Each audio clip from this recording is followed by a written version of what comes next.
Amoeba क्या है? Unicellular eukaryotic है। और पैरामीशियम ये भी वही है। देखो कुछ खास डिफरेंस नहीं है, दो तीन चीजें आपको याद रखनी है। अमीबा के केस में हमने क्या बताया था कि अमीबा जो होता है यूनिसेलुलर यूकैरियोटिक है। तो पैरामीशियम में भी आपको याद रखना है, ये भी कैसा होता है? Unicellular eukaryotic. दोनों की कोशिका एक ही जैसी है, दोनों यूनिसेलुलर होते हैं और दोनों के सेल में न्यूक्लियस होता है, इसलिए दोनों क्या है? यूनिसेलुलर और यूकैरियोटिक। ठीक है, पहली बात। दूसरी बात, अमीबा का भी स्टडी हम लोग किस में करते थे? कौन से किंगडम में बताइए? 5 किंगडम है ना, मोनेरा है, प्रोटिस्टा है, फंजाई है, प्लांट्स है और एनिमेलिया है। ये 5 किंगडम है, 5 जगत है। इन पांचों जगत में से अमीबा का स्टडी किस में करते थे? कौन से किंगडम में? प्रोटिस्टा में। कौन से किंगडम में? प्रोटिस्टा में। तो इसका भी अध्ययन किस किंगडम में किया जाएगा? प्रोटिस्टा किंगडम में। स्टडीड इन किंगडम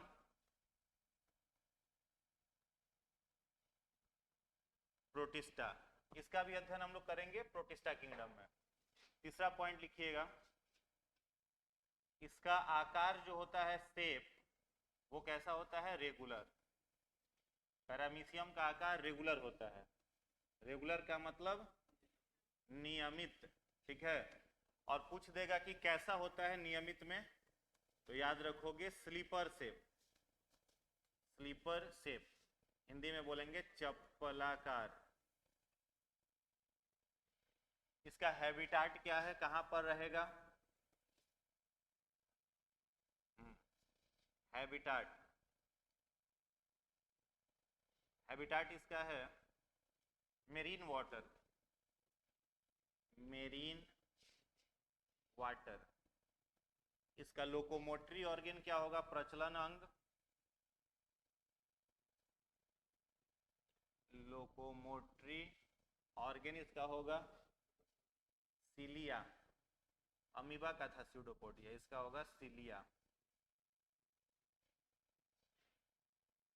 लिख लीजिए इतने इंफॉर्मेशन।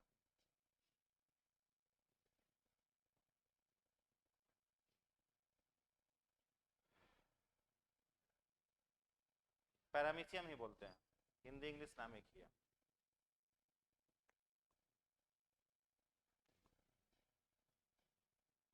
ठीक है, हो गया। अब देखो पैरामीशियम को अगर देखा जाए कि कैसा दिखता है,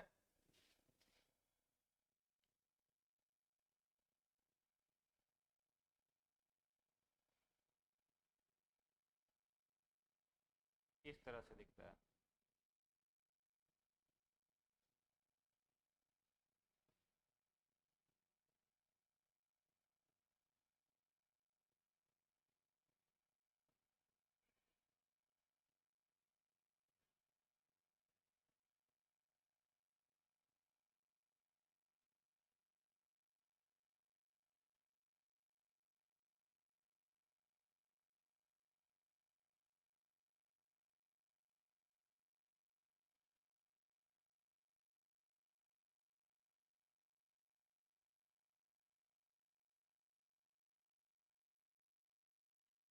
इसको हम लोग कहते हैं, जो छोटा छोटा हेयर लाइक स्ट्रक्चर है, इसको बोलते हैं सिलिया।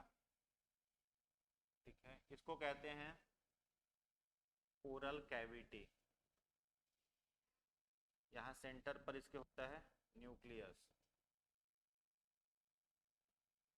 और पूरा का पूरा इसका सेल भरा रहता है साइटोप्लाज्म से। ये सब हो गया साइटोप्लाज्म। बना लीजिए इसको।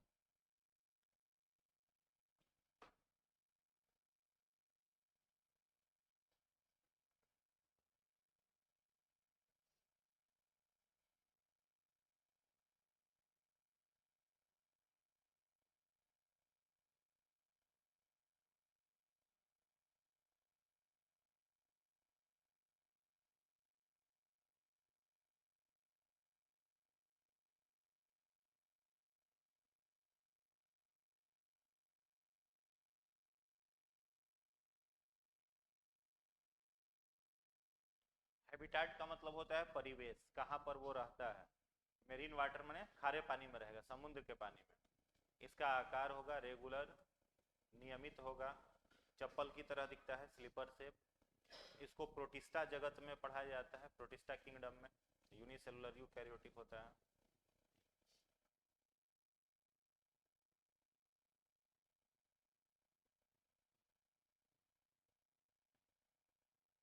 अच्छा, मान लो आपसे पूछे अमीबा में और पैरामीशियम में क्या डिफरेंस है, तो क्या बोलिएगा? अमीबा में और पैरामीशियम में डिफरेंस पूछे तो क्या बताइएगा?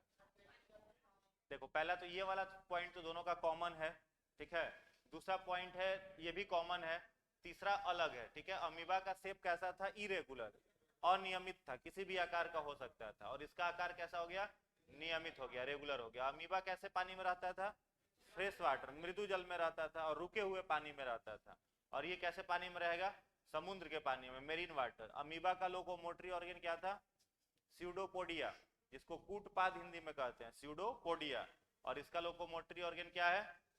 सिलिया। एक और डिफरेंस दोनों में ये आ जाता है कि अमीबा में भोजन ग्रहण करने के लिए कोई ऑर्गन नहीं था। वो अपने स्यूडोपोडिया को क्या करता था? तोड़ देता था, उसके बाद भोजन उसके शरीर के अंदर प्रवेश करता था। लेकिन इसके पास क्या है? ओरल कैविटी है, जो कि भोजन को लेने में सहायक होगा और फूड के एक्सक्रीशन में भी इसी के थ्रू एक्सक्रीशन का भी काम होगा। साइटोप्लाज्म, केंद्रक द्रव्य, कोशिका द्रव्य, साइटोप्लाज्म।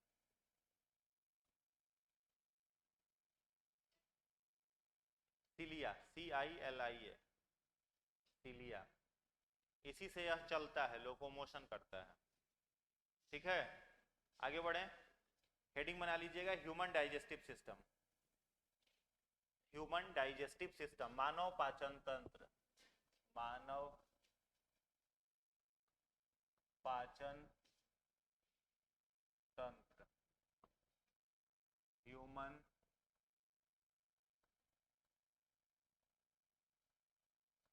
Digestive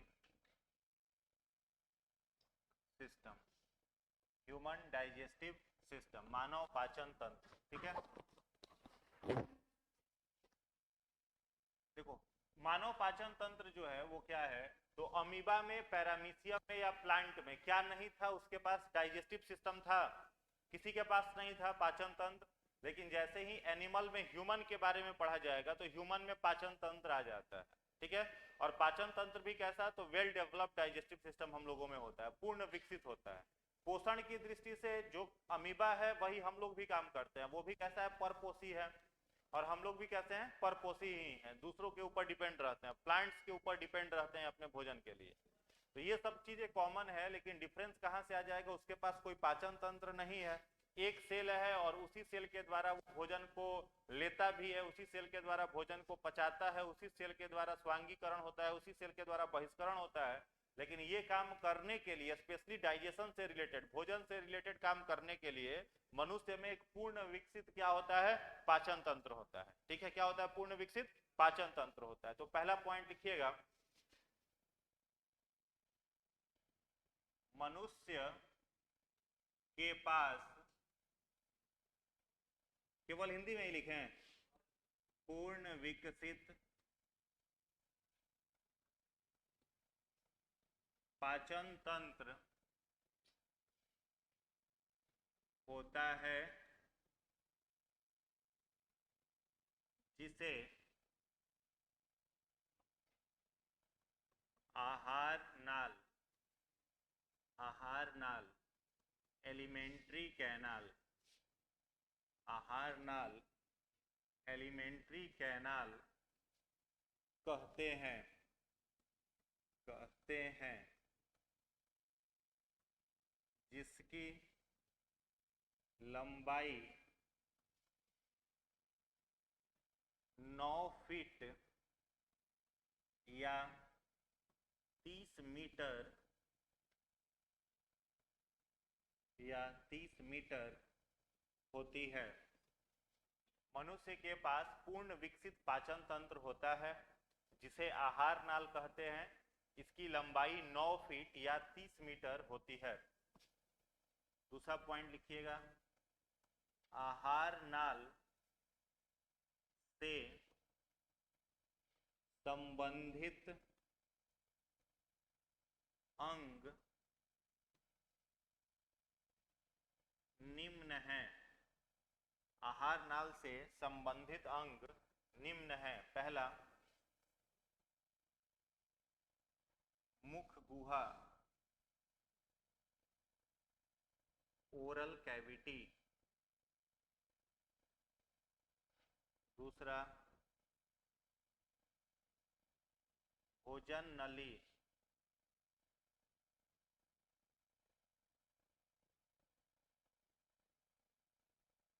oesophagus. तीसरा, अमाशय, स्टमक। चौथा, छोटी आंत, स्मॉल इंटेस्टाइन। पांचवा, बड़ी आंत,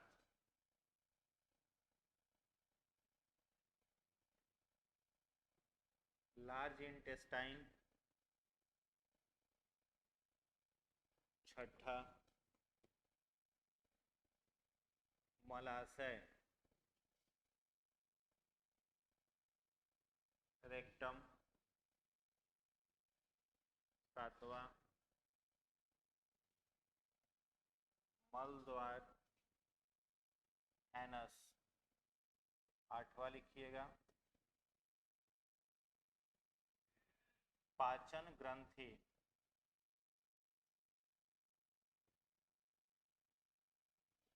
डाइजेस्टिव ग्लैंड। पाचन ग्रंथि में है पहला, लीवर, जिसे बोलते हैं यकृत। दूसरा, पैनक्रियाज, अग्नाशय। तीसरा,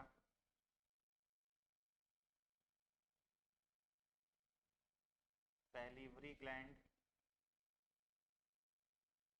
लार ग्रंथि।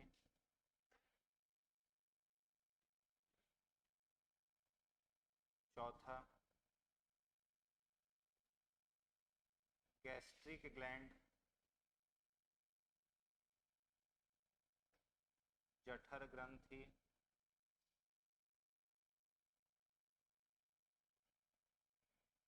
कितना लिख दो।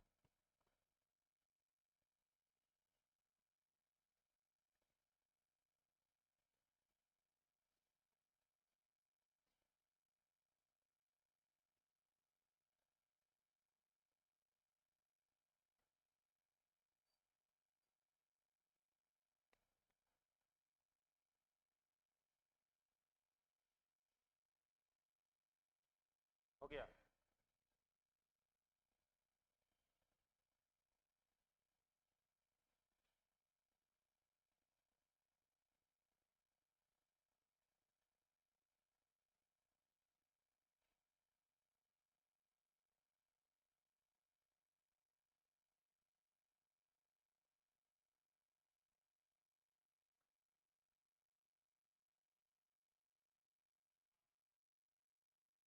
पाचन ग्रंथि, digestive gland, digestive gland.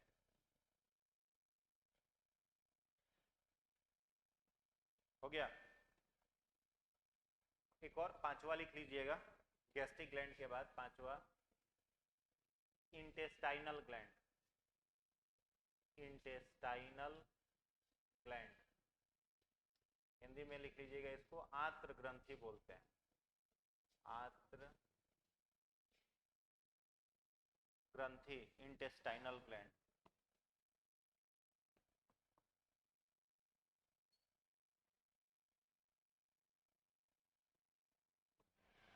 Complete. चलिए,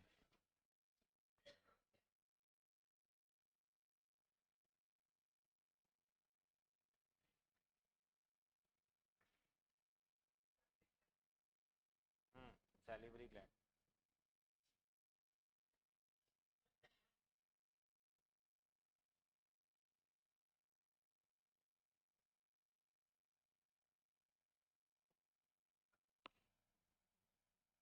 गया। चलो इसको देखो, मनुष्य के पास क्या होता है, पूर्ण विकसित पाचन तंत्र। पूर्ण विकसित पाचन तंत्र का मतलब well developed digestive system human के पास होता है, और उसके डाइजेस्टिव सिस्टम को हम लोग क्या बोलते हैं, आहार नाल। क्या बोलेंगे, आहार नाल। आहार नाल का मतलब एलिमेंट्री कैनाल, ठीक है। और इसी एलिमेंट्री कैनाल की शुरुआत कहां से होती है, मुख गुहा से। एलिमेंट्री कैनाल शुरू कहां से होगा, मुख गुहा से, ठीक है। और आ करके खत्म कहां पर होता है, यह मल द्वार, एनस के पास, ठीक है। यानी ओरल कैविटी से शुरू हो करके यह एनस तक क्या हुआ है, कंप्लीट फैला हुआ है। तो ओरल कैविटी से लेकर के एनस तक की जो लंबाई है, लेंथ है, वो फीट में कितना है, 9 फीट है, और मीटर में कितना है, 30 मीटर है, ठीक है। अलग अलग जंतुओं में यह अलग अलग होता है, ठीक है। सारे ऑर्गेनिज्म जितने सारे हैं सब में ये डिफरेंट रहता है, अलग अलग रहता है। और मनुष्य में अगर पूछा जाए आपसे तो क्या बोलोगे, 9 फीट या 30 मीटर रहेगा, समझ गए। तो आहार नाल से संबंधित अंगों का नाम लिखा गया है। पहला क्या है इसमें, मुख गुहा या ओरल कैविटी, भोजन नली या ओसोफेगस, लैरिंग्स और फेरिंग्स इसी के पास है, ठीक है। तो फेरिंग्स जो होता है वो आपका फूड डाइजेस्टिव सिस्टम का ही पार्ट हो जाता है, और लैरिंग्स जो होता है वो पार्ट हो जाता है किसका, श्वसन तंत्र का पार्ट हो जाता है। लैरिंग्स मतलब जहां से हम लोगों का आवाज निकलता है, वोकल कोड, ठीक है। कंठ द्वार जो है ये किसका पार्ट हो जाता है, रेस्पिरेटरी सिस्टम का, श्वसन तंत्र का है। तो यहाँ पर क्या लिखा गया, भोजन नली या ओसोफेगस, अमाशय या स्टमक, छोटी आंत या स्मॉल इंटेस्टाइन, बड़ी आंत या लार्ज इंटेस्टाइन, मलद्वार रेक्टम, मलाशय रेक्टम, मलद्वार एनस। पाचन ग्रंथियां कितनी हम लोग में, 5, जो मेनली भोजन को पचाने के लिए क्या सेक्रेट करता है, इंजाइम। क्या सेक्रेट करेगा, इंजाइम। तो पाचन ग्रंथि का नाम है, पहला पाचन ग्रंथि है लीवर, दूसरा है पैनक्रियाज, लीवर को यकृत बोलते हैं, पैनक्रियाज को अग्नाशय बोलते हैं। तीसरा है सैलिवरी ग्लैंड, जिसे लार ग्रंथि बोलेंगे। चौथा है गैस्ट्रिक ग्लैंड, जिसे जठर ग्रंथि कहेंगे, ठीक है। जैसे मान लो आपसे पूछे कि बताओ सैलिवरी ग्लैंड जो है यह कहां पर प्रेजेंट है, तो माउथ में। लार ग्रंथि कहां पर है, माउथ में प्रेजेंट है। गैस्ट्रिक ग्लैंड कहां पर प्रेजेंट है, स्टमक में है, अमाशय में। इन सब के बारे में एक एक करके हम लोगों को इस चैप्टर में पढ़ना है। और पांचवा कौन सा ग्रंथि है, इंटेस्टाइनल ग्लैंड यानी आंत्र ग्रंथि है, ठीक है। तो चलिए सबसे पहले हेडिंग बना लीजिए, क्या, मुख गुहा। मुख गुहा से पहले डाइजेस्टिव सिस्टम जो हम लोगों का है उसका एक रफ डायग्राम जो है इस तरह से हम लोग बना सकते हैं। सबसे पहले मुख गुहा जो होता है, उस मुख गुहा से शुरू होता है क्या हम लोगों का, आहार नली या भोजन नली, जिसे बोलते हैं ओसोफेगस। ओसोफेगस किस में आकर के ओपन होता है, स्टमक में। स्टमक किस में ओपन हो जाएगा, स्मॉल इंटेस्टाइन में, ठीक है। ये क्या हो गया, पूरा का पूरा छोटी आंत। और छोटी आंत जो होगा वो किस में खुल जाएगा, बड़ी आंत में खुल जाएगा, ठीक है। तो छोटी आंत यहाँ से किस में खुल गया, देखो, बड़ी आंत में। ये क्या हो गया, बड़ी आंत हो गई।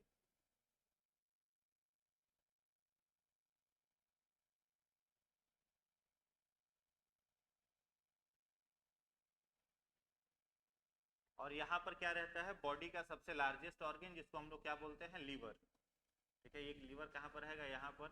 और इसी लीवर के बगल में क्या रहता है, पैनक्रियाज, ठीक है। और यहाँ पर पहला क्या कहाँ से शुरू होगा, यह माउथ से। ओरल कैविटी, ये माउथ हो गया। माउथ के बाद ये वाला पूरा जो हिस्सा है इसको हम लोग क्या बोलेंगे, ओसोफेगस। ओसोफेगस का मतलब आहार नली, नाल नहीं, आहार नाल नहीं, आहार नाल पूरा हो गया, आहार नली या भोजन नली। ये वाला हिस्सा क्या कहलाएगा, स्टमक। एक रफ डायग्राम बना लीजिए कॉपी पर। स्टमक को हिंदी में बोलेंगे अमाशय, बन जाएगा, क्या नहीं बनेगा।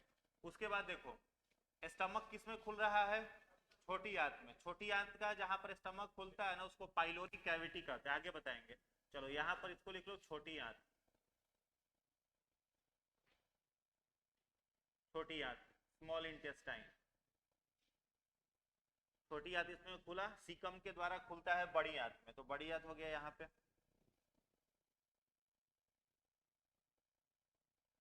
लार्ज इंटेस्टाइन, यहाँ का जो हिस्सा है इसको हम लोग बोलते हैं मलाशय या रेक्टम। और ये हो गया एनस, मल द्वार, इसको बोलेंगे लीवर।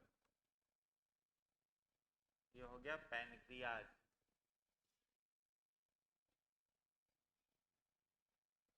बैठे हुए हैं जी। ग्राफ डायग्राम खींचिए कॉपी पे जल्दी, कैसे भी बनाओ ना, बस समझ में आना चाहिए, मोटा मोटी दिमाग में फिगर रहना चाहिए।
लड़की लोगों का ड्राइंग अच्छा होता है, लोगों का कहाँ खराब है इतना।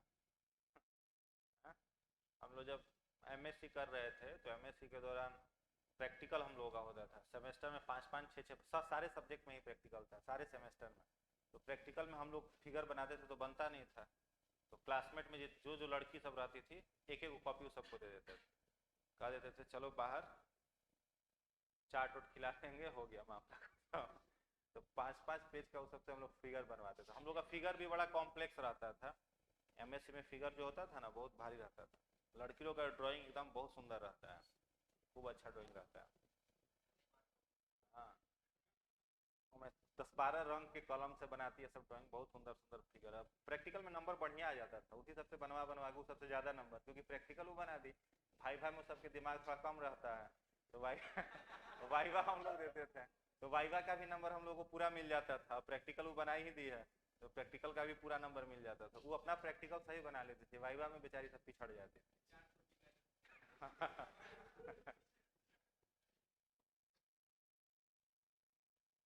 चलो हो गया, नहीं समझाएंगे, 2-3 समझाते रहे हैं, क्या नहीं समझाए अभी, सब पढ़ना ही है अभी, इसमें बहुत टाइम लगेगा, कम से कम 2-3 क्लास इसी में लगेगा अभी, डाइजेस्टिव सिस्टम एक एक पढ़ाना है। देखो माउथ जो हो गया, ये माउथ हम लोगों के आहार नाल का क्या है, ओपनिंग गेट है, ठीक है, खुलने का द्वार है आहार नाल का। तो माउथ आकर के कहां पर ओपन हो रहा है, बोलो, एनस में। तो माउथ से लेकर के एनस तक का, माने पकड़े माउथ को और इसको पकड़ करके एनस तक पूरा डाइजेस्टिव सिस्टम निकाल ले और इसको लमड़ा दे इस तरह से, ठीक है। तो लमड़ा देंगे तो कै फीट का ही हो जाएगा, 9 फीट, ठीक है। और कै 9 मीटर ना, 9 मीटर, और कितना फीट हो जाएगा, उल्टा हो गया, सॉरी 30 मीटर और 9 फीट, ठीक है। माने पकड़ करके इस तरीके से उसको लंबड़ा दे तो इसका लंबाई इतना दिखने लगेगा, क्लियर है। माउथ से शुरू हुआ, माउथ के बाद भोजन कहां पर जाएगा, ओसोफेगस में, किसमें आएगा, ओसोफेगस में। तो माउथ क्या काम करता है, तो भोजन को चबाता है, और भोजन को चबा करके उसमें सलाइवा मिला देता है। ये पढ़ना अभी बताएंगे सबके बारे में। तो भोजन माउथ से कहां पर आया, ओसोफेगस में, आहार नली में, आहार नली से जाकर के कहां पर, स्टमक में जाकर के ये क्या होगा, जमा होगा।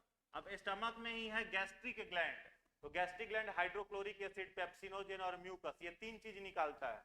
तो भोजन यहाँ पर क्या होता है, कितनी देर रहता है स्टमक में, 4 से 5 घंटा, लगभग 4 घंटा, आप याद रखिएगा 4 घंटा यहाँ पर भोजन आएगा और चुपचाप बैठल रहेगा। और यह भोजन क्या होगा, यहाँ पर बदल जाएगा काइन में, हाईली एसिडिक मीडियम में बदल जाएगा, जिसको बोलते हैं काइन, ठीक है। और काइन में बदलने के बाद वह भोजन कहाँ प्रवेश करेगा, स्मॉल इंटेस्टाइन में। यहाँ पर देख रहे हो ये ट्यूब बड़ा है स्टमक में आने का, लेकिन स्टमक से जो ट्यूब स्मॉल इंटेस्टाइन में ये वाला हिस्सा जो खुल रहा है, यह हम लोगों के बॉडी का सबसे नैरोवेस्ट कैविटी होता है। मनुष्य के शरीर का सबसे पतला कैविटी कौन है, स्टमक और स्मॉल इंटेस्टाइन को जोड़ता है। इस कैविटी को हम लोग बोलते हैं पाइलोरिक कैविटी। क्या बोलते हैं, पाइलोरिक कैविटी, हिंदी में कहते हैं पाइलोरिक गुहा, ठीक है। बॉडी का सबसे पतला कैविटी है। अब ये इतना पतला है कि भोजन जब तक हार्ड रहेगा इसमें प्रवेश कर पाएगा, नहीं कर पाएगा। तो यहाँ पर हाइड्रोक्लोरिक एसिड भोजन को काइन में बदल देता है, फिर वो भोजन कहाँ प्रवेश करता है, छोटी आंत में, स्मॉल इंटेस्टाइन। फिर स्मॉल इंटेस्टाइन में अमाशय से आया छोटी आंत में। अब छोटी आंत का भी 3 भाग होता है, आगे मिलेगा। पहला भाग होता है डेडुनम, दूसरा होता है जेजुनम और तीसरा होता है इलियम। पहला भाग है डेडुनम, जिसको बोलते हैं ग्रहणी भी हिंदी में बोला जाता है। जेजुनम को इंग्लिश हिंदी दोनों में जेजुनम बोलते हैं और इलियम को हिंदी इंग्लिश में भी इलियम ही बोला जाता है। तो सबसे पहले भोजन कहाँ आएगा? डेडुनम में। तो डेडुनम में कैसा भोजन आया? अम्लीय की क्षारीय? अम्लीय आया, एसिडिक फूड आया। तो अम्लीय भोजन यहाँ पर आ गया है। अब इस अम्लीय भोजन को पचाने की क्षमता हम लोगों के पाचन तंत्र में नहीं है। तो ये जो पैनक्रियाज है यह एक जूस सेक्रीट करता है जिसको बोलते हैं पैनक्रिएटिक जूस, और लीवर एक जूस सेक्रीट करता है जिसको बोलते हैं बाइल जूस, पित्त रस। पित्त रस कौन बनाता है? लीवर, लीवर बनाता है। और पैनक्रिएटिक जूस, अग्नाशयी रस कौन बनाता है? पैनक्रियाज। अब यह दोनों जूस आकर के कहां पर गिरता है? ड्यूडेनम में। कहां गिरता है? ड्यूडेनम में। तो जो अम्लीय भोजन यहाँ आया था ना, वो अम्लीय भोजन किस माध्यम में बदल जाएगा? क्षारीय में। ठीक है। उसके बाद वह क्षारीय भोजन कहां पर आएगा? स्मॉल इंटेस्टाइन के दूसरे भाग में, जिसको क्या बोलेंगे? बड़ी आंत बोलेंगे, बोक्का। जेजुनम, क्या बोलेंगे? जेजुनम। जेजुनम में यह भोजन आया। अब जेजुनम में पाचन का कोई खास काम नहीं होता है, ठीक है। और जेजुनम के बाद वो भोजन कहां पर आएगा? यहाँ पर, इलियम में। तो भोजन का संपूर्ण पाचन कहां पर हो जाता है? इलियम में हो जाता है। अगर आपसे पूछे कि मनुष्य के शरीर में पाचन की शुरुआत कहां से होती है, तो क्या बोलोगे? मुख से। और फाइनली भोजन आकर के पच कहां जाता है? इलियम में आकर के कंप्लीट फूड का डाइजेशन हो जाता है, ठीक है। अब इलियम में भोजन पच गया। अब इलियम में ही इस तरीके का छोटा छोटा फिंगर लाइक उंगली जैसी संरचना निकली हुई होती है, इसको हम लोग बोलते हैं माइक्रोविलाई, ठीक है। क्या बोलते हैं? माइक्रोविलाई। यह माइक्रोविलाई क्या काम करता है? तो पचे हुए भोजन से पोषक तत्वों को अवशोषित कर लेता है। अब फाइनली हम लोग कुछ भी खाएंगे, चना खाओ चाहे जिलेबी खाओ, जाकर के बनना ग्लूकोज ही है, ठीक है। बस स्वाद कहां तक रहता है? जीभ तक। जीभ के नीचे यहाँ तक उतर गया, फिर भोजन में कोई स्वाद नहीं है। सबको हमारा शरीर किस रूप में तोड़ने वाला है? ग्लूकोज के रूप में, ठीक है। तो ग्लूकोज को एब्जॉर्ब कौन कर लेगा पचे हुए भोजन से? माइक्रोविलाई। कौन करेगा? माइक्रोविलाई। और फिर माइक्रोविलाई उस भोजन को कहां पर फेंक देगा? अब भोजन से पोषक तत्व निकल गया, तो केवल उत्सर्जी पदार्थ बच रहा है। तो उत्सर्जी पदार्थ कहां पर आ जाएगा? लार्ज इंटेस्टाइन में, बड़ी आंत। और फिर बड़ी आंत से वो होता हुआ कहां जाएगा? इधर जा रहा है। और बड़ी आंत में केवल क्या काम होता है? तो उत्सर्जी पदार्थ से जल का अवशोषण, जो जल गया है उसका क्या होगा? अवशोषण कर लेगा, वाटर को एब्जॉर्ब कर लेगा बड़ी आंत। बड़ी आंत का कौन सा भाग वाटर को एब्जॉर्ब करेगा? तो बड़ी आंत का सबसे लंबा जो भाग होता है इसको हम लोग बोलते हैं कोलन, COLON, कोलन। ये बड़ी आंत का क्या होता है? सबसे लंबा भाग है, यही जल को अवशोषण करता है, ठीक है। पानी एब्जॉर्ब हो गया, उसके बाद वो भोजन आकर के टेम्पोररी कहां पर जमा रहेगा? मलाशय में, रेक्टम में, ठीक है। और फिर एनस के थ्रू बॉडी से क्या हो जाएगा? रिमूव्ड हो जाएगा, बाहर निकल जाएगा। समझ गए? यही है पूरा का पूरा पाचन तंत्र। चलिए, तो पहला हेडिंग इसमें बना लीजिए, मुख गुहा, माउथ। पहला हेडिंग बना लो, मुख गुहा या माउथ।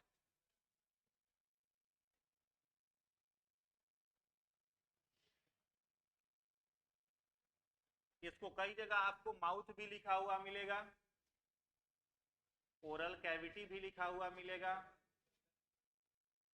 और बक्कल कैविटी भी इसको कहते हैं। 3 नाम से इसको जानते हैं, ओरल कैविटी, बक्कल कैविटी या माउथ, सब मुख गुहा को ही कहा जाता है।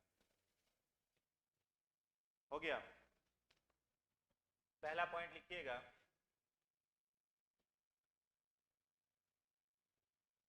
यह भोजन का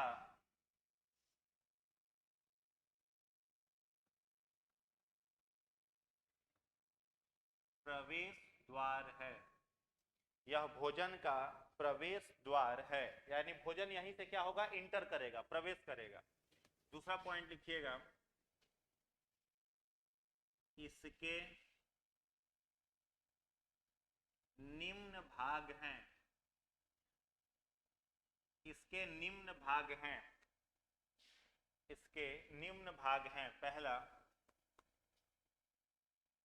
पहला भाग का नाम लिखिएगा लिप्स, जिसको हिंदी में बोलते हैं ओस्ट। यह मांसपेशियों पेशीय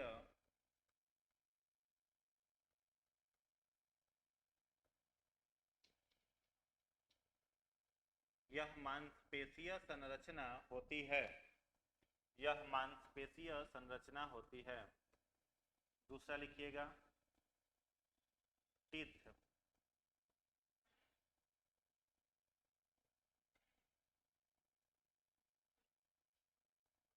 मनुष्य का दांत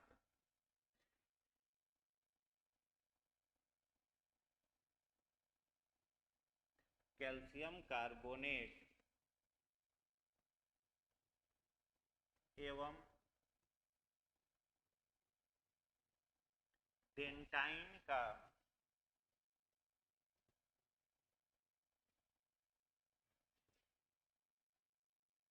बना होता है। दांत के 3 भाग डेंटाइन, DENTINE, डेंटाइन, दांत के 3 भाग होते हैं। पहला बताएंगे, अभी तो लिखवा रहे हैं ना, समझाएंगे पूरा। सिरा या क्राउन, दूसरा गर्दन या नेक, और तीसरा लिखिएगा जड़ या रूट।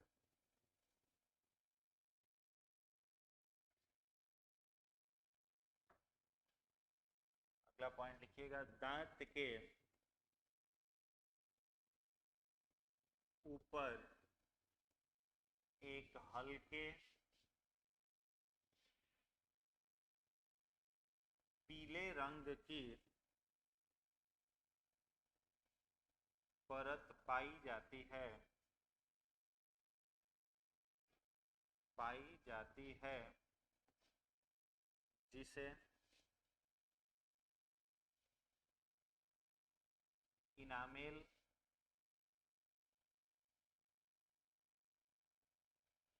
ब्रैकेट में लिखना hardest part of human body, enamel कहते हैं।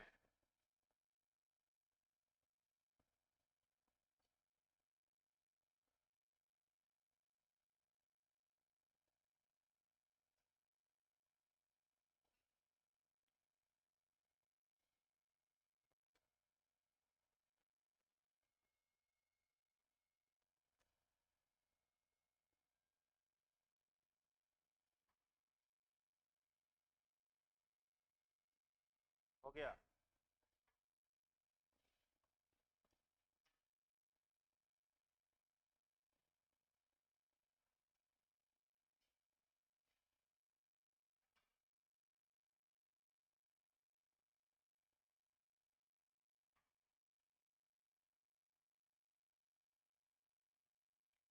देखो इसके बाद कुछ है, अगला पॉइंट लिखिएगा, नेक्स्ट पॉइंट,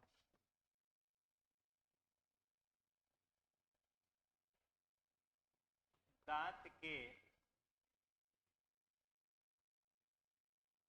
आधार पे मनुष्य का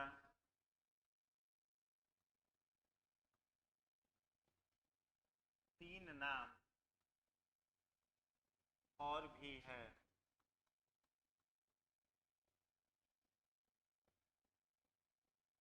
पहला डिफोडोंट, दूसरा इकोडोंट, और तीसरा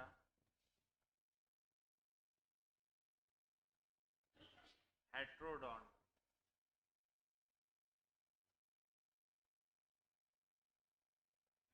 दांतों की संख्या जानने के लिए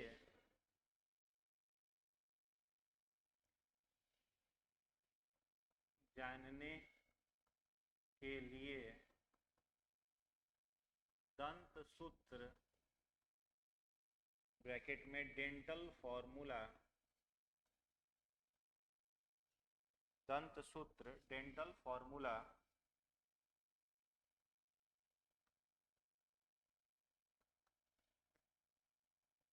का उपयोग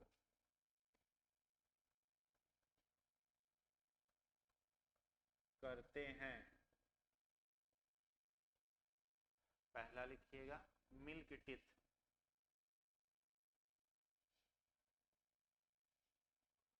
thecodont, THECODONT, thecodont. Milk teeth, इसकी संख्या होती है 20।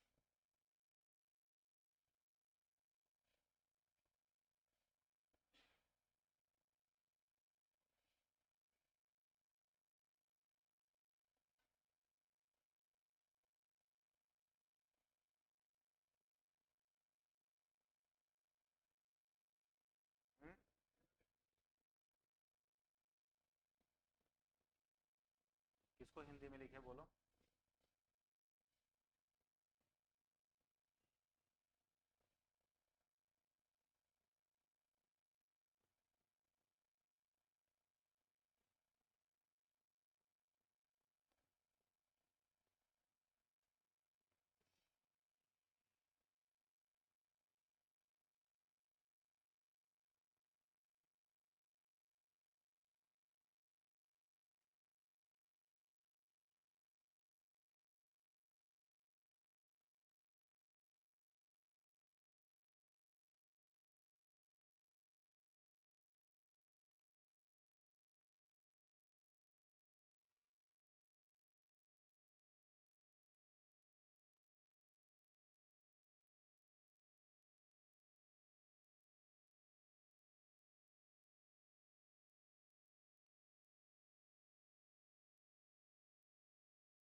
लिख लिए?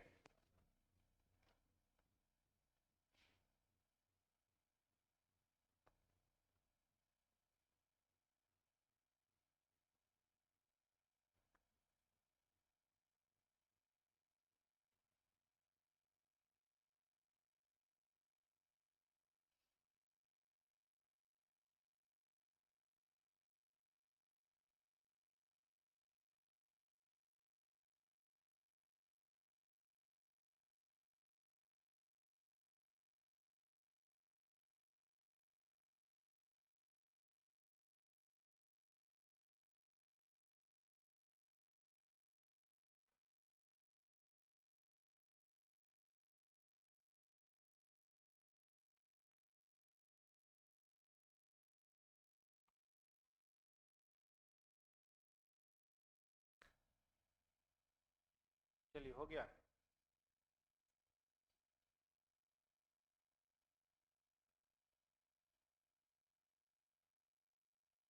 चलो इसको समझोगे।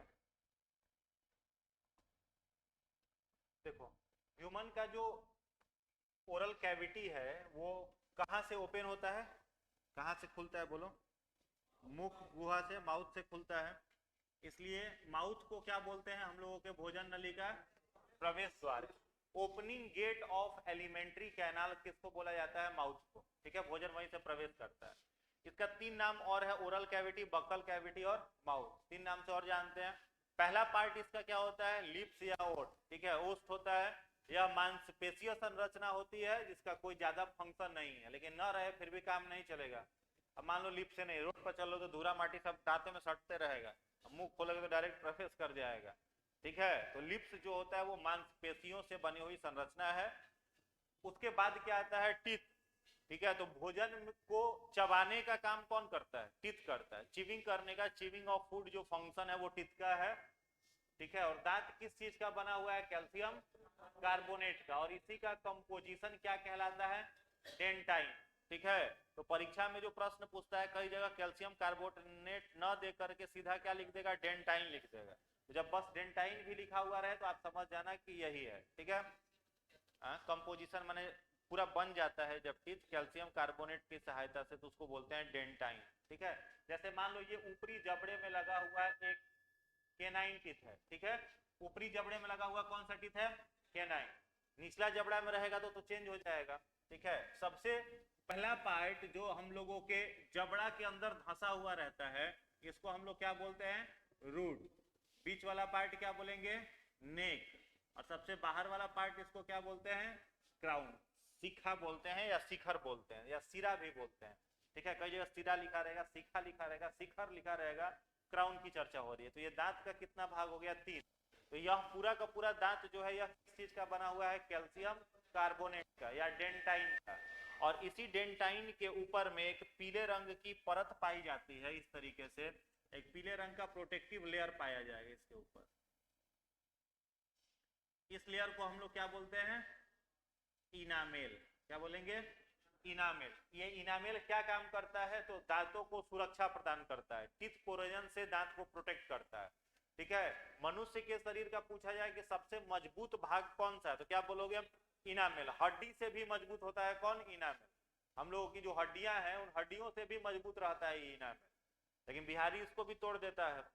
अब ये इनामेल जो होता है बाहर के किसी भी प्रकार के सेंसिटिविटी को टीथ तक नहीं पहुंचने देता है, ठीक है। अब टीथ के अंदर का जो मामला है वो क्या है? जितना भी वेन, आर्टरीज, ब्लड कैपिलरीज होता है वो कहाँ होता है? दांत के अंदर में होता है, माने डेंटाइन के अंदर में रहता है। अगर ये इनामेल नहीं रहता है तो हम लोग कुछ भी अगर भोजन में करते हैं, अगर गर्म चीज कुछ भी खा रहे हैं तो उसकी सनसनाहट यहाँ तक पहुंचती कि नहीं पहुंचती? पहुंच जाती। तो उसे बचाता कौन है? इनामेल प्रोटेक्ट करता है, इनामेल उससे रक्षा कर देता है। अब यह इनामेल मान लो डिकम्पोज हो गया, टूट गया, तो ठंडा खाओगे फिर भी दांतों में झंझनाहट महसूस करोगे। गर्म चाय वगैरह पियोगे या गर्म कुछ भी चीज खाएंगे, गर्म कोई भी चीज खाएंगे तो उसमें क्या लगेगा? गर्म नहीं लगेगा, डांस करने लगोगे, झंझनाए लगेगा। गर्म क्या लगेगा? गर्म चीज तो गर्म लगबे करता है। दांत में क्या होगा? झंझनाहट होने लगेगा, ठीक है, दौड़ने कूदने लगोगे। तो ये इनामेल क्या करता है? रक्षा करता है, बचाता है। तो कई बार बिहारी लोग क्या करता है? इस इनामेल को ही तोड़ने का प्रयास करता है। रोड पर देखोगे ना, एक बार इसी का क्लास लिए थे, इनामेल समझाए थे बच्चों को, कहे थे कि बेकार का जो पेस्ट वगैरह जो होता है, दंत मंजन होता है, उसका उपयोग नहीं करिएगा। अब बैच का छुट्टी हुआ, हम बाहर निकले तो देखे कि रोड पर वो डिब्बा लगा के बेच रहा था। वो डिब्बा लगाए हुए था, वो 20-20 रुपया का लिक्विड दे रहा था, ऐसे छोटा छोटा डिब्बा में। तो मेरे बैच का 5-6 स्टूडेंट वहां पर खड़ा हो गया था और वो डिब्बा खरीद रहा था, खरीदिए नहीं रहा था, दुगो ऐसे दांत चियार के खड़ा हो गया था। और वो जो था उसमें उंगली में लेकर के, पता नहीं घिनो नहीं बढ़ता है उस सबको, उसके मुंह में उंगली घुसा के ऐसे ऐसे उसका दांत साफ कर रहा था। हम क्या पक्का भकुआ है एकदम, इसके पास दिमाग नहीं है। अब वो करेगा क्या?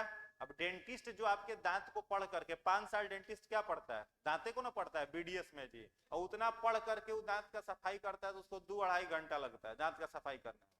और जो 20 रुपया का लिक्विड मिलता है उसका फॉर्मूला डेंटिस्ट को पता नहीं होगा, उसको भी साफ करना है, रगड़ के साफ कर देता है। जो 20 रुपया वाला तुम कराते हो रोड पर, अगर आप लोग नहीं कराते होंगे, शरीफ दिख रहे हैं आप लोग, तो वो 20 रुपया वाला लिक्विडवा क्या करता है? इनामेल के लेयर को तोड़ देता है। अब इनामेल को तोड़ दिया तो अंदर का तो मामला कैल्शियम कार्बोनेट का, तो ऐसे ही चमकता है। तो कहेगा कि देखिए दांत चमका दिए। अब दांत तो चमका दिया और इनामेल खत्म हो गया। अब कुछ भी खाओगे तो दौड़ते रहो, कूदते रहो। आइसक्रीम कभी खा लोगे तो झंझनाना शुरू कर देगा। हार्ड ब्रश से भी ब्रश नहीं करना चाहिए, मुंह नहीं धोना चाहिए। जो हार्ड ब्रश होता है, कई क्या करता है, 10 रुपया वाला ब्रश खरीद लेगा, 15 रुपया वाला खरीद लेता है मुंह धोने के लिए। अब 10 रुपया वाला जो 10 रुपया वाला ब्रश से मुंह धोते हो तो भैंस के पोंछ को काट के बना देता है, ठीक है। भैंस का पोंछ जो रहता है ना, उसको काट के ब्रश बना देता है। अब उससे मुंह धोगे तो इनामेल झड़ेगा ही झड़ेगा। तो दांत में कंजूसी नहीं करना चाहिए, थोड़ा सा ढंग का ब्रश खरीद लो, उससे ब्रश करिए। 5 से 7 मिनट का समय सफिशियंट है मुंह धोने के लिए।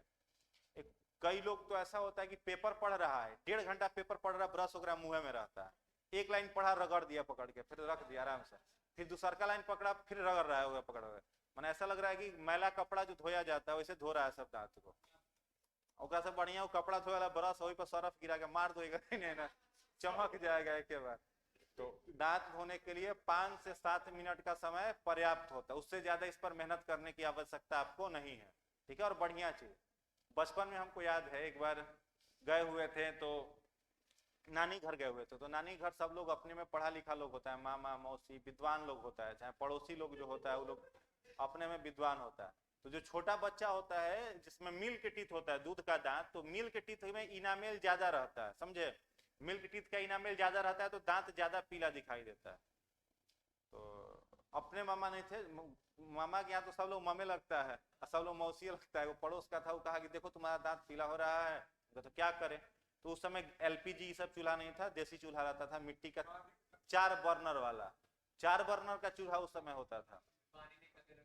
नहीं, तो कहा कि उसका जो राख बचा हुआ है ना, वो राख लो, राख से रगड़ दो, दांत चमक जाएगा। हम कहें ठीक है, तो राखी लिए, राखी लेकर के खूब बढ़िया एकदम बैठ करके रगड़ दिए। अब राखी से रगड़ दिए तो साफ हुआ, थोड़ा सा साफ हुआ, पूरा नहीं हो पाया जितना उसको अपेक्षा था हमसे, और उसको अपेक्षा था एकदम चमचमा जाएगा, उतना नहीं हुआ। फिर कहा कि चलो इससे नहीं हुआ है तो हम दूसरा तरीका बताते। तो गंगा नदी के किनारे जो बालू होता है सफेद वाला कहा एक बार इससे रगड़ दो। अब लेकर के आया, दिया, हम भी बुद्धि तो था नहीं, लेकर के रगड़ दिए। अब रगड़ देने के बाद छड़ गया पूरा का पूरा इनामेल। अब कुछ भी ठंडा गर्म खाते थे तो दांत दर्द करता था, तो बाद में डेंटिस्ट दवाई ववाई दिया तो सही हुआ। ठीक है, तो अगर आप लोग भी राखी से, बालू से, भैंस के पोंछ से, या फिर वो 20 रुपया वाला लिक्विड से साफ करते हैं दांत को, तो बंद कर दीजिए, आगे चल के परेशानी हो। नहीं, इनामेल खत्म हो गया तो लैबोरेटरी में इसको नहीं बनवाया जा सकता। डेंटाइन नकली दांत जो लगता है, आगे बताएंगे, नकली दांत अगर मान लो किसी को लगवाना। एक और केस बता रहे हैं, मेरे दांत में कैविटी हुआ था, तो पटना के एक चर्चित हॉस्पिटल, उसमें हम गए थे कैविटी फिल कराने। तो पहले वो क्या करता है, इन रूट कैनाल करता है, आरसीटी। ठीक है, तो आरसीटी इन रूट कैनाल में क्या किया जाता है, दांत को एकदम ड्रिलर मशीन डाल करके तोड़ देता है पूरा, अंदर से जितना गंदा वाला पार्ट रहता है उसको झाड़ देगा, फिर उसके बाद उसमें फिल करता है, भरता है। तो हम करा रहे थे, तो जो डॉक्टर थी वो कर रही थी, और मेरे बगल में एक और पेशेंट बैठा हुआ था। तो डेंटिस्ट के यहाँ जाओगे ना, तो जिस चेयर पर बैठा करके इलाज करता है उस पर लेटोगे तो एकदम महाराजा वाला फीलिंग आएगा तुमको, एकदम गद्देदार रहेगा, बड़का, मन करता है यहीं शिफ्टे हो जाए ठीक है, तो हम करा रहे थे, तो मेरे बगल में वो और बैठा हुआ था, वो कहीं लड़ उड़ करके आया था, कहीं गिरा होगा, एक्सीडेंट हुआ होगा, उसका आगे का ही 3 गो 4 गो, 2 गो ऊपर का 2 गो नीचे का दांतवा टूट गया था, माने इंडिया गेट एकदम उसका दिख रहा था, एकदम इंडिया गेट उसका टूटा, 2 गो ऊपर के 2 गो नीचे का। उसको पूरा परमानेंट टीथ, ओठ फोट कटा हुआ था बेचारा का, उसको परमानेंट टीथ लगाना था। तो डॉक्टर से बोला कि एक दांत कितना का आएगा, तो डॉक्टर बोला कि एक दांत जो है परमानेंट लगाने में उसका कीमत है 12,000 रुपया, एक परमानेंट टीथ का 12,000 रुपया। तो कहा कि ठीक है, इतना में हो जाएगा काम। तो बोला कि नहीं, केवल दांत का कीमत है, दांत का कीमत माने डेंटाइन का कीमत है। ठीक है, कहा कि उसके ऊपर इनामेल भी चढ़ाना पड़ेगा, तो चढ़ा दीजिए। तो कहा कि इनामेल लैबोरेटरी में नहीं बनता, प्रयोगशाला में नहीं बनता है। और उसके जगह पूछा कि क्या करना पड़ेगा, तो बोला कि सोना का पानी चढ़ाना पड़ेगा। दांत के ऊपर क्या चढ़ाना होगा, सोना का पानी। तो 12,000 और प्लस 3,000, एक दांत का कीमत कितना हो गया, 15,000 रुपया एक दांत का कीमत। तो कहा कि थोड़ा सा डिस्काउंट देखिए, सोना छोड़ दीजिए, चांदी का पानी चढ़ा दीजिए। ठीक है, तो कहा कि नहीं, चांदी जो होता है वो रिएक्टिव मेटल है। चांदी कैसा मेटल है, रिएक्टिव मेटल है, और सोना जो होता है लेस रिएक्टिव होता है, और चांदी जो होता है हाईली रिएक्टिव है। चांदी का दांत का ऊपर पानी है, अगर अंडा खा लेंगे तो अंडा में जो अमोनिया होता है वो चांदी के साथ रिएक्ट करेगा और तुरंत इंसान मर जाएगा। तो कहा कि चांदी का पानी नहीं चढ़ा सकते हैं, क्या चढ़ाना पड़ेगा, सोना का पानी चढ़ाना पड़ेगा। तो एक दांत कितना में हो गया, 15,000 रुपया। उसको लगाना कितना दांत था, 4, कितना हो गया, 60,000 रुपया। हम बैठे बैठे वहां पर कैलकुलेशन किए हैं कि हम लोगों को फ्री में क्या दांत मिला है, 32 गुणा 60 करो तो कितना आएगा, लगभग अच्छा 32 में 60 नहीं ना होगा जी, कितना होगा, ये 15,000। अब कितना जा रहा है देखो तो, 0 हो गया, 5 से 15,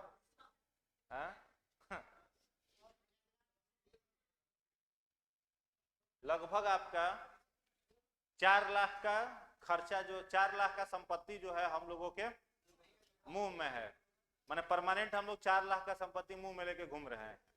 ठीक है, तो लखपति तो भगवान बना के भेजा ही है, अभी लीवर किडनी छोड़ दो, मुंह में 4 लाख लेके घूम रहे हैं।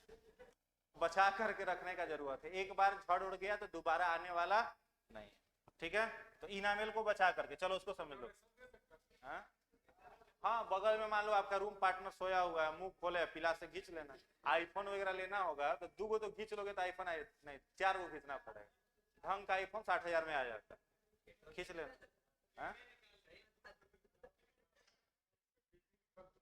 नहीं किडनी निकालोगे तो फाड़ना छीड़ना पड़ेगा।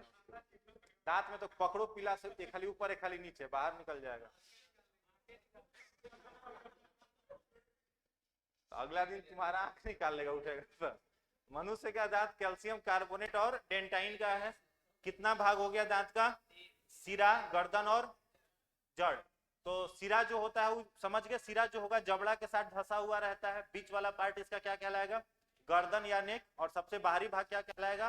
क्राउन। दांत के ऊपर हल्के पीले रंग का परत पाया जाएगा जिसको इनामेल कहेंगे। और इनामेल मनुष्य के शरीर का सबसे हार्डेस्ट पार्ट होता है, सबसे मजबूत पार्ट होता है। ठीक है, अब ये वाला देखिए, दांत के आधार पर मनुष्य का 3 नाम और दिया गया है। हम लोगों का जो टीथ है उसके बेसिस पर 3 नाम हम लोगों का और है। पहला क्या नाम है हम लोगों का? डिफोडोंट। डिफोडोंट को हिंदी में कहते हैं द्विदंती। क्या बोलते हैं? द्विदंती हिंदी में बोला जाता है। द्विदंती किस लिए हम लोगों को बोलते हैं? क्योंकि पूरे जीवन काल में दांत कितनी बार आता है? 2 बार। एक बार मिल्क टीथ आता है और एक बार परमानेंट टीथ। अस्थायी दांत आता है और दूध का दांत आता है, इसीलिए मनुष्य को क्या बोला जाता है? डिफोडोंट, द्विदंती। दूसरा क्या नाम है मनुष्य का? थिकोडोंट। थिकोडोंट का मतलब क्या हुआ? जो भी हम लोगों का दांत है वो किसके साथ जुड़ा हुआ है? जबड़ा के साथ। जो भी दांत है किसके साथ जुड़ा हुआ है? जबड़ा के साथ। इसलिए मनुष्य का एक और नाम क्या हो गया?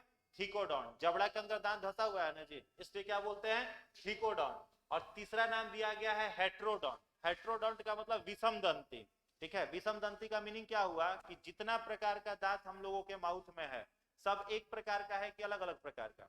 अलग अलग प्रकार का। जैसे 4 प्रकार का दांत हम लोगों में है, इंसीजर है, केनाइन है, प्रीमोलर है और मोलर है, यानी सब अलग अलग है। इसलिए मनुष्य का नाम क्या है? हेट्रोडोंट। इसको बोलते हैं विषम दंती। विषम दंती, सब दांत अलग अलग है। तो बताओ डिफोडोंट क्यों बोलेंगे? दांत कितनी बार आएगा? 2 बार। थिकोडोंट किस लिए बोलेंगे? सब दांत जबड़ा से जुड़ा हुआ है इसलिए। और हेट्रोडोंट किस लिए बोलेंगे? सब दांत अलग अलग। अगर आपसे कोई कहे कि दांतों की संख्या निकाल करके बताइए, जैसे परीक्षा में क्वेश्चन आपसे पूछ दे कि बताओ मिल्क टीथ में प्रीमोलर टीथ की संख्या कितनी होती है, दूध के दांत में प्रीमोलर टीथ की संख्या कितनी होती है, तो आपको मिल्क टीथ याद रहना चाहिए, फॉर्मूला याद रहना चाहिए। तो देखो मिल्क टीथ की संख्या टोटल कितनी होती है? 20। टोटल दूध का दांत 20 होता है। ठीक है, और इसका जो डेंटल फॉर्मूला है 2102/2102 इंटू 2। ये बट्टा के ऊपर जो लिखा हुआ है ये ऊपरी जबड़े में दांतों की संख्या है, और बट्टा के नीचे जो लिखा हुआ है यह निचले जबड़े में दांतों की संख्या है। और 2 से इसको मल्टीप्लाई इसलिए किए हैं कि मनुष्य का जो सिमेट्री है वो बाइलेटरल है। हम लोग का सिमेट्री कैसा है? बाइलेटरल, द्विपार्श्व सममित। अगर बीचों बीच काटा जाए तो हमारा बॉडी 2 बराबर हिस्सों में बटेगा। यानी कह सकते हो ना कि if any plane passes through our central axis पर बॉडी इज डिवाइडेड इन में 2 हाल्फ में डिवाइड हो जाएगा। तो सममित हम लोग सिमेट्रिकल। तो देखिए 2 और 2, इसलिए यहां से लिप्स के इधर जो दांत जिस जगह पर है इधर वही दांत उसी जगह पर। जैसे यहाँ पर केनाइन टीथ है तो यहाँ भी क्या है? केनाइन है। तो देखो 2 और 2 कितना हो गया? 4, और 4 से 2 से मल्टीप्लाई कर दो तो 8। तो दूध के दांत में इंसीजर की संख्या 8। केनाइन पूछे तो 1 1 2 2 दूना, अभी समझ लो बाद में लिखना। फिर 0 0 2 से करोगे तो क्या रह जाएगा? 0 रह जाएगा। और मोलर कितना हो जाएगा? 8। टोटल 20। 8 8 16 16 4 20। तो दूध के दांत की संख्या कितनी हो गई? 20। समझ में आया? तो मनुष्य के दूध के दांत में प्री मोलर टीथ नहीं रहता है, एब्सेंट रहता है। अब ये देखिए इंसीजर, केनाइन, प्रीमोलर और मोलर, डेंटल फॉर्मूला 2123/2123 इंटू 2। तो 2 2 कितना हो गया? 4 दूना 8, 1 1 2 2 दूना 4, केनाइन हो गया, फिर 8 प्रीमोलर हो गया, और 6 दूना 12 क्या हो गया? मोलर। टोटल 32।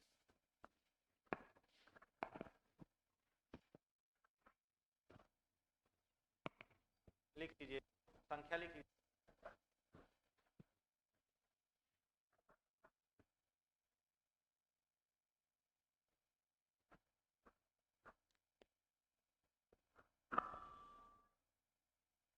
हो गया?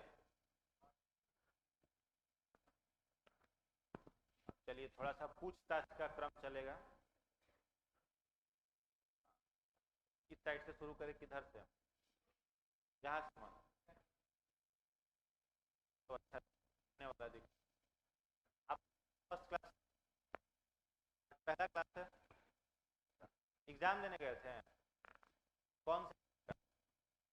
सेकेंड ईयर का। यूनिवर्सिटी है? पाटलिपुत्र। आपका जी, आप तो क्लास किए हैं ना? पूरा पढ़ लीजिएगा, लिखे लीजिएगा। चलिए खड़ा होइए, बोलिए। पक्षियों का अध्ययन बायोलॉजी के और एक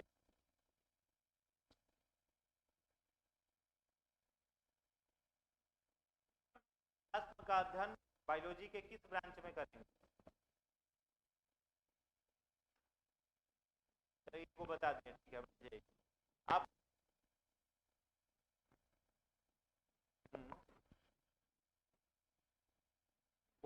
जीवाश्म का अध्ययन किस ब्रांच में करेंगे?